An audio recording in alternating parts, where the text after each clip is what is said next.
তুমি কি লক্ষ্য করেছ কতজন পুরুষ ৬-০ বছর বয়সের পর আবার সম্পর্কে জড়িয়ে পড়ার জন্য অনুতপ্ত হয়?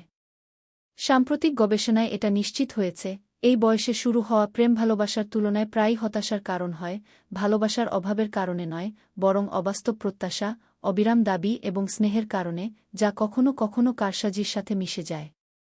বাস্তবতা সহজ, ৬-০ বছর বয়সের পর নিয়ম বদলে যায়। আমরা আর রোমাঞ্চ খুঁজি না, বরং শান্তি খুঁজি। তবুও, সতর্কতা ছাড়া, আমরা আমাদের স্বাধীনতাকে নতুন কারাগারের জন্য বিক্রি করি, মানসিক, আর্থিক এবং মানসিক। আজ, আমি তোমাদের সাথে ৫টি কারণ শেয়ার করতে যাচ্ছি কেন একজন পরিণত পুরুষের আবার সম্পর্কে জড়িয়ে পড়ার কথা গুরুত্ব সহকারে বিবেচনা করা উচিত। কারণ যখন তুমি আসল ঝুঁকি বুঝতে পারো, তখন তুমি বুঝতে পারো যে কিছু সম্পর্কের মূল্য একাকিত্বের চেয়ে অনেক বেশি। প্রথমে, সে তোমার শান্ত এবং পরিপক্কতার দ্বারা প্রলুব্ধ হয়ে মৃদুভাবে এগিয়ে আসে। কিন্তু শীঘ্রই বা পরে, তুমি বুঝতে পারো যে প্রশংসা বিনামূল্যে হয় না, তাদের প্রায়শই একটি গন্তব্য থাকে, তোমার ব্যাংক অ্যাকাউন্ট। অনেকের কাছে স্থিতিশীল পুরুষ ভালোবাসার ছদ্মবেশে আর্থিক আশ্রয়স্থলে পরিণত হয়। এটা স্পষ্ট নয়, এটা সূক্ষ্ম পরিশীলিত। এবং এটাই তাকে বিপজ্জনক করে তোলে। সে দাবি করে যে সে অর্থের প্রতি কম যত্নশীল, কিন্তু সর্বদা সবচেয়ে দামি রেস্তোরাঁ বেছে নেয়। সে বলে যে সে সরলতা পছন্দ করে, যখন সে কোনো দ্বিধা ছাড়াই উপহার, অনুগ্রহ বা ভুলে যাওয়া লিঙ্কু গ্রহণ করে। প্রথমত, তুমি তার সঙ্গী, শীঘ্রই তুমি তার স্বপ্নের পৃষ্ঠপোষক হয়ে উঠবে। এবং যদি তুমি প্রত্যাখ্যান করো, তাহলে তুমি হঠাৎ কৃপণ, ঠান্ডা বা স্বার্থপর হয়ে উঠবে। এটা একটা ন্যায্য বিনিময়ের মতো মনে হয়, তুমি স্থিতিশীলতা প্রদান করো, সে সাহচর্য প্রদান করে। কিন্তু কোনো ভারসাম্য নেই। সে মনোযোগ, ভ্রমণ, প্রকল্প, এমনকি তার প্রাপ্তবয়স্ক সন্তানদের জন্য সাহায্য চায়। ধীরে ধীরে তুমি তোমার আনন্দ, তোমার বন্ধুবান্ধব, তোমার একাকিত্বের মুহূর্তগুলি ছেড়ে দাও। অসংবেদনশীল দেখাতে ভয়ে। এবং এটি উপলব্ধি না করেই, তুমি একা থাকলে যতটা খরচ করতে তার চেয়ে বেশি, আবেগগত এবং বস্তুগতভাবে, ব্যয় করছ। অনেক পরিণত পুরুষ উদারতাকে আত্মবিলুপ্তির সাথে গুলিয়ে ফেলে। এবং সবচেয়ে নিষ্ঠুর বিষয় হল যখন তোমার সমর্থনের প্রয়োজন হয়, তখন তা অদৃশ্য হয়ে যেতে পারে। যখন তোমার স্বাস্থ্যের অবনতি হয় বা অর্থের অভাব হয়, তখন আবেগগত স্থিতিশীলতা অদৃশ্য হয়ে যায়। তখন তুমি আবিষ্কার করো যে এটা ভালোবাসা ছিল না, বরং একটি চুক্তি ছিল, এবং এটি সবেমাত্র শেষ হয়ে গেছে। ৬-০ বছর বয়সের পর, অনেক নারী আত্মার সঙ্গী বা ভাগ করা দৃষ্টিভঙ্গি খুঁজছেন না, বরং নিরাপত্তা, সান্ত্বনা এবং নিশ্চিততা খুঁজছেন। এবং এই গ্যারান্টিগুলি ভেঙে যাওয়ার সাথে সাথেই তারা দ্বিতীয়বার দেখা না করেই চলে যান। সবচেয়ে খারাপ জিনিস হল যখন তোমার দয়া তোমার বিরুদ্ধে অস্ত্র হয়ে ওঠে। তুমি একটু জায়গা চাও, সে তোমাকে কাপুরুষ বলে ডাকে। তুমি কি না ঘি বলো, সে শিকারের ভূমিকায় অভিনয় করে। এবং পুরুষটি আবার দোষীপক্ষের ভূমিকায় অভিনয় করে, এমনকি সবকিছু দেওয়ার পরেও। এই কারণেই অনেক পরিণত পুরুষ নীরবতা বেছে নেয়। কিন্তু মনে রাখবেন, তুমি যা তৈরি করেছ তা রক্ষা করতে চাও, তুমি ভুল করো না। ৫-০ বছর বয়সের পর, প্রতিটি পয়সা হল প্রাণশক্তি, এবং প্রতিটি ভুল সাহায্যকারী হাত ফাঁদে পরিণত হতে পারে। অনেকে বলে, যেহেতু আমি অবিবাহিত, আমি আবার বাঁচতে শুরু করেছি। এটা স্বার্থপরতা নয়, এটা স্পষ্টতা। সৎ নারীরা আছেন যারা কিছুই চান না। কিন্তু তারা বিরল। বেশিরভাগই জানেন একজন স্থিতিশীল পুরুষ কতটা কার্যকর হতে পারে। আর তুমি কাজে লাগার জন্য জন্মগ্রহণ করনি, অবসরের জন্য তোমাকে কেবল নিজের অর্থায়ন করতে হবে। এই বয়সে জড়িত হওয়ার অর্থ হল অন্য কারো অতীতকে স্বাগত জানানো, তার ক্ষত, তার বিবাহবিচ্ছেদ, তার প্রাপ্তবয়স্ক সন্তান এবং কখনো কখনো একজন প্রাক্তন প্রেমিক যিনি এখনও সেখানে আছেন। এর কোনোটিই তোমার দোষ নয়, তবে সবকিছুই তোমার বোঝা হয়ে উঠতে পারে। যা হালকা হওয়ার কথা ছিল তা একটি ধারাবাহিক নাটকে পরিণত হয়। অনেকে তাদের পুরনো ক্ষত সারতে পারেনি এবং অতীতকে সারিয়ে তোলার জন্য একজন নতুন সঙ্গীর খোঁজ করছে। তুমি তাদের আশ্রয়, তাদের সংকোচন, তাদের ত্রাণকর্তা হয়ে উঠো। কিন্তু ৬-০ বছর বয়সের পরে, তোমার ভূমিকা আর মেরামত করার নয়, বরং শান্তিতে বসবাস করার। শত্রু সন্তান, সন্দেহজনক পরিবার বা অনুপ্রবেশকারী প্রাক্তন প্রেমিকদের মধ্যে, তুমি নিজেকে এমন একটি ভূমিকা পালন করতে দেখো যা তোমার নয়।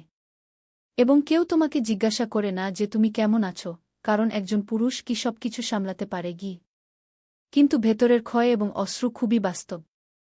কিছু মহিলা দশকের পর দশক ধরে ক্ষোভ বহন করে এবং যে কেউ আসে তার উপর তা প্রকাশ করে। তারপর তুমি এমন দোষ বহন করো যা তোমার নয়। এটি ঘনিষ্ঠতা নয়, এটি একটি আবেগপূর্ণ বহিঃপ্রকাশ। তুমি মনোবিজ্ঞানীও নও, মুক্তিদাতাও নও। অতীতে আটকে থাকা কারো সাথে জড়িয়ে পড়া তোমার নিজের ক্লান্তিকে আরও গভীর করে তোলে। পরিপক্কতা মানে নতুন করে শুরু করার আগে কিভাবে আরোগ্য করতে হবে তা জানা। অত্যধিক দুঃখজনক গল্প থেকে সাবধান থাকুন, সে যত বেশি তার ব্যথা ভাগ করে নেবে, তত বেশি সে তার বোঝা তোমার উপর চাপিয়ে দেবে। এটা ভালোবাসা নয়, এটা ছদ্মবেশে আবেগত নির্ভরতা।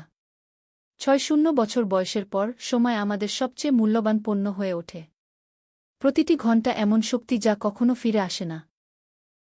তবুও অনেক পুরুষ বছরের পর বছর আনন্দ, সঞ্চয় এবং নিজেকে প্রমাণ করার জন্য নষ্ট করে। যে আপনাকে উপরে তোলে না তার সাথে থাকা একা থাকার চেয়েও খারাপ। আর হারানোর সময় কখনো ফিরে পাওয়া যায় না। অনেকে এখনও ২-৫ বছরের মতো জীবনযাপন করে, মুগ্ধ করার জন্য শক্তি এবং অর্থ নষ্ট করে। তারা পরিকল্পনা করে, উপহার দেয়, চমক দেয়।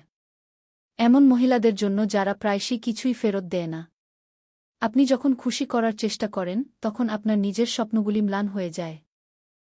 সঠিক মহিলা আপনার সময় দাবি করে না, তিনি আপনার উপস্থিতিকে সম্মান করেন। তিনি জানেন যে একজন পরিণত পুরুষ ভালোবাসার সাথে খেলা করে না, একটি চিহ্ন রেখে যেতে চায়। যে সম্পর্কগুলি আপনাকে না দিয়েই আপনার অভ্যন্তরীণ শান্তি কেড়ে নেয়। আপনি আপনার কেন্দ্র, আপনার শক্তি হারাবেন এবং আপনার নিজের জীবনের দর্শক হয়ে উঠবেন। যে আপনাকে সম্মান করে না তার সাথে সময় কাটানো মানে কিছুই করার বিনিয়োগ নয়। নিজেকে জিজ্ঞাসা করুন, আপনি ইতিমধ্যে কত বছর নষ্ট করেছেন? আপনি কি নতুন করে শুরু করতে প্রস্তুত?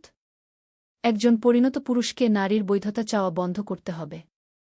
অস্তিত্বের জন্য আপনার মনোযোগের প্রয়োজন নেই, বরং উদ্দেশ্য, স্বাধীনতা এবং নীরবতা। যে মনোযোগ আপনার শান্তি নষ্ট করে তা একটি ফাঁদ। আর প্রায়শই এই মনোযোগ কেবল টোপ, প্রশংসা, দয়া, সহজলভ্যতা। যতক্ষণ না তুমি হার মেনে নাও। তারপর আসে চাহিদা, নিয়ন্ত্রণ, ক্ষয়ক্ষতি। মহিলারাও তাদের কৌশলে বিকশিত হন। ২-০ বছর বয়সে তারা চিৎকার করে, ৩-০ বছর বয়সে তারা হুমকি দেয়, ৫-০ বছর বয়সে তারা সূক্ষ্মভাবে কারসাজি করে। সে রেগে যায় না, বিকৃত করে। সে তর্ক করে না, সে শিকারের ভূমিকায় অভিনয় করে। আর তুমি কাল্পনিক ভুলের জন্য ক্ষমা চাও। এই খেলায় পুরুষটি সর্বদা হেরে যায়, এমনকি যখন সে ঠিক। সে তোমার একাকিত্ব অনুভব করে এবং তা কাজে লাগায়। সে তোমার ভঙ্গুরতাকে কাজে লাগায় এবং তুমি আমাকে তাকে রক্ষা করতে হবে, ফাঁদে পা দাও। ধীরে ধীরে তুমি অদৃশ্য হয়ে যাও। এই বয়সে কারসাজি সবচেয়ে নিষ্ঠুর, এটি তোমার শান্তি, তোমার স্বাধীনতা, তোমার মর্যাদা নষ্ট করে। যদি তুমি তার পরিকল্পনা পূরণ না করো, তাহলে সে নিজেকে একজন শিকার বলে দাবি করে। স্নেহের অভাব থাকা পুরুষকে আধিপত্য করা সবচেয়ে সহজ। অনেক মানুষ বিচ্ছেদের পর আশায় ভরা একটি নতুন সম্পর্কে প্রবেশ করে, কিন্তু কেবল দৃশ্যপট বদলে যায়, খেলা নয়। তুমি সন্দেহ করতে শুরু করো, খুশি করতে শুরু করো, হাল ছেড়ে দিতে শুরু করো। যতক্ষণ না তুমি অপরাধবোধ এবং ক্লান্তিতে তৈরি একটি কারাগারে আটকা পড়ো। কৌশল কেবল সেখানেই থাকে যেখানে ফাটল থাকে। তোমার লক্ষ্য হল আত্মজ্ঞান এবং স্পষ্ট সীমানা দিয়ে একে পূর্ণ করা। সত্যিকারের ভালোবাসা নিয়ন্ত্রণ করে না, মুক্তি দেয়। বাকি সবকিছুই একটা সময়সীমাবদ্ধ ফাঁদ। সবকিছুই হালকাভাবে শুরু হয়, রাতের খাবার, হাসি, সহবাস। তারপর আসে তিরস্কার। কেন তুমি ফোন করনি, তুমি কার সাথে ছিলে? এই কোমল কথাগুলোর আড়ালে লুকিয়ে থাকে অদৃশ্য শৃঙ্খল। ধীরে ধীরে তুমি ঈর্ষাকে ভালোবাসার সাথে, মনোযোগকে স্নেহের সাথে গুলিয়ে ফেলো। কিন্তু সত্যিকারের শান্তির জন্য তোমার পরিচয় ত্যাগ করার প্রয়োজন নেই। আর যখন তুমি চলে যাও, তখন তোমাকে বলা হয় তুমি একাই থাকবে, কি এটা সত্য নয়, এটা একটা হুমকি। ৬০ বছর বয়সে স্বাধীনতা অমূল্য। তুমি এত কিছুর মধ্য দিয়ে যাওনি যে টিকে থাকার জন্য অনুমতি চাইতে হবে। যে সম্পর্ক আত্মসমর্পণ দাবি করে তা ভালোবাসা নয়, এটা একটা চুক্তি। আর এরকম প্রতিটি চুক্তির জন্য অনেক খরচ হয়। তোমার জন্ম হয়েছে পাশে হাঁটার জন্য, পিছনে নয়। নীরবতা ভাগাভাগি করার জন্য, নজর রাখার জন্য নয়। যদি সে এটা না বোঝে, তাহলে সে সঙ্গী নয়, সে একজন অভিভাবক। ৬-০ বছরের পর সবচেয়ে বড় উপহার হল স্বাধীনতা। ভালো সম্পর্ক থাকে, কিন্তু সেগুলোর জন্য হালকাতা প্রয়োজন, আর আজকাল এটাই সবচেয়ে অভাব। এই বয়সে একটা সম্পর্ক হল একটা পুরনো ঘর সংস্কারের মতো, প্রথমে আকর্ষণীয়, কিন্তু লুকানো ফাটল দিয়ে ভরা। আর প্রায়শই তুমি যা তৈরি করনি তা পুনরুদ্ধার করো।